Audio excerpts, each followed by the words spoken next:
wondering how to introduce materials and centers to your students at the beginning of the year. It's an important step because it allows your students to be successful in your classroom, and also so you won't have to continuously correct their usage when done thoroughly at the beginning of the school year. This video is specifically for first-year preschool teachers, so stay tuned.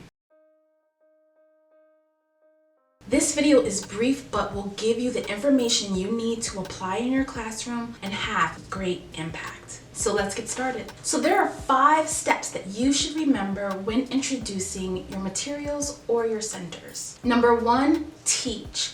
Explain what they are and what they can do. So this means it doesn't matter if your students have been in the school for a while or have been in another classroom, they haven't been in your classroom. So they have to learn how to use those materials in your classroom. The 3-year-old classroom, they may have a whole different set of rules and expectations for those materials, but in your class, you may have something different in mind. So it's important that you are explaining to them what the particular items are so that they have the vocabulary to use when asking for them, and tell them what they can do with those items. And this applies every time that you want to introduce materials, whether it's at the beginning of the school year, the middle, or even towards the end. You're going to want to always explain those things to your children. So step number 2 is to demonstrate. How can they use those materials or those centers? And my favorite question to ask is,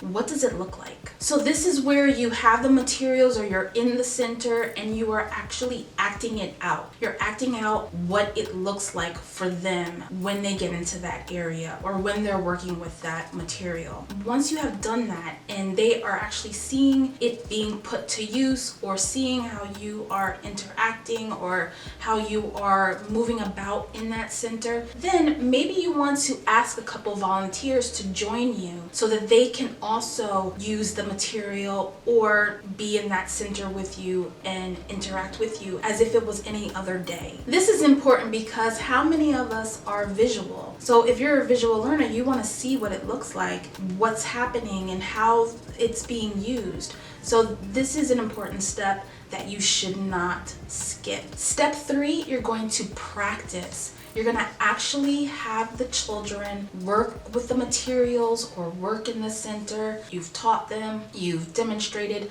you're going to actually have them do it now. So this can mean a small group or even a whole group. I've done it both ways, depending on what I was trying to share with them. So as a small group, what I did, introducing centers, if I had a group of 15 students, I would take 5 children, my partner teacher would take 5 children, and then there would be a group of 5 that would do something independent. Now, the children that I'll get back to the children that are doing the independent work, but the children that I have in my group, they are playing in the area or using the materials as I have demonstrated, as their friends have demonstrated, and we're doing this to a timer. So maybe about 15 minutes, they're in that area, they're working it, they're trying to navigate in that area. While I'm doing this, I'm still talking to them and watching them and maybe still teaching some things. While this is going on,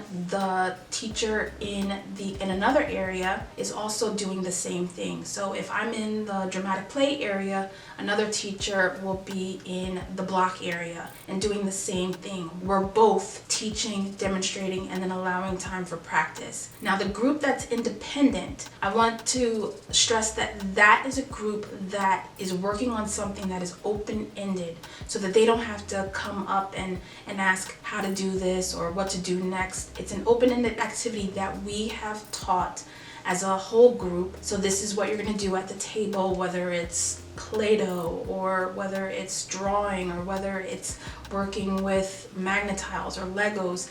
They're doing that. It's an activity that will engage them so that we can teach these children. And of course, you're still watching what those children are doing. You're not you don't have your back turned towards them or anything, but you are specifically working with the group that you have in your area. And when the timer goes off, then my group will go to the block area. The children that were in the block area will go to the table, and then the children that were at the table will come to me, and that will work on a rotating basis. Now, when you do it that way, what I would do the next day is when they come in, those would be the two areas that would be open, because they are now familiar with those when they walk in. And then that same day, we will introduce 2 more centers, or however you want to do it. And then we'll also have another open-ended activity for the third group to work on. And it'll keep going like that until by the end of the week, the whole classroom is open and they're able to do how you want them to do, whether it's rotating or whether it's a free-flowing type of center time. That's up to you. While this is going on, this would be the perfect time to actually take pictures of the children doing those activities that you want to highlight or to focus on in those areas or with those materials that you are introducing. And then you would post them in that area or around that material that shows exactly what to do and how to play with those things. It's important to give them as much time as needed during this time of practice, because they're going to need it. You don't just do it once and then that's it. You have to make sure that it's reinforced. This is brand new to them. You're brand new to them. So you have to make sure that it's consistent. So the amount of time you put into it now or at the beginning will decrease the amount of time that you have to put into it later. Step number 4 is acknowledge their efforts. So this is the time where you let them hear more of what you want and what you like. You're affirming the things that you want to continue to see. So you're acknowledging them. You're just saying, oh, I like how you are doing XYZ. Oh, I'm glad that you're leaving enough space for so-and-so to do this, that, and the other. So you're just affirming them and affirming their behaviors and the usage of the materials in the centers. This is the point where they get to hear that, okay, they're doing it how you have requested them to do it. Step 5 is to repeat. So whether that is with other items or with the same items or the same centers or different centers, you're gonna have to repeat, because they may not totally get it. They may not get it the second time. So you just have to make sure that you are repeating the process, because doing it with you and then doing it on their own when other things are going on, that's 2 different things. So you're going to want to repeat it as much as you have to.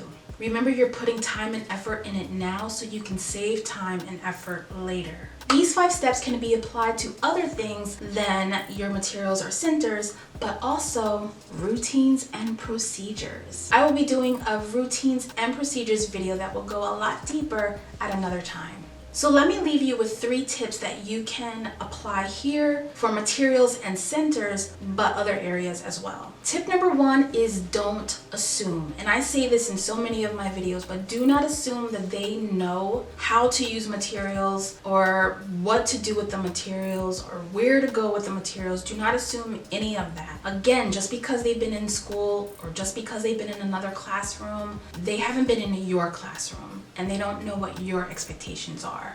So do not assume. And because you are not assuming anything, that means tip 2, you are teaching everything. What seems obvious to you will not necessarily be obvious to them. So teach everything. And good old tip 3 is to label your shelves and your containers, because this is the easiest way to ensure that children are not only cleaning up, but they're also putting things back where they belong. So once you have your shelves labeled and your containers, it will be a lot easier for them to do that. You want to make the classroom environment a place where they can be successful, and this is one way where you can. So I hope this video helps you as you welcome your new kiddos into your classroom, and it also helps you lay a strong foundation for management in your classroom as well. Go ahead and share this video to any first-year preschool teacher who may need it. And also subscribe and hit the notification bell so that you know when the next video has been posted. Until then, I'll see you soon. Bye.